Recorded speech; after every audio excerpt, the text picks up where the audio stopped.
Ukraine launched an offensive in several directions.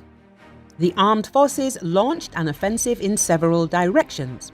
War correspondents report on the battle near Vuhledar and in the Zaporozhye direction what is known about the attacks so far.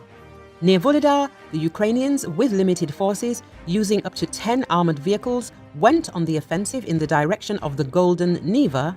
Novodonetskoy, wrote the commander of the Vostok Battalion, Alexander Khodakovsky. Khodakovsky said that the armed forces of Ukraine are successful so far, since Ukrainian equipment was able to reach the line of attack unnoticed. The armed forces of Ukraine entered the outskirts of Novodonetsk near Vuhledar. The Ukrainian military entered the outskirts of the city. There are fierce battles, military commander Semyon Pegov claimed. From early morning, active hostilities resumed in the area of the Vremevisky Ledge, Vladimir Rogov said.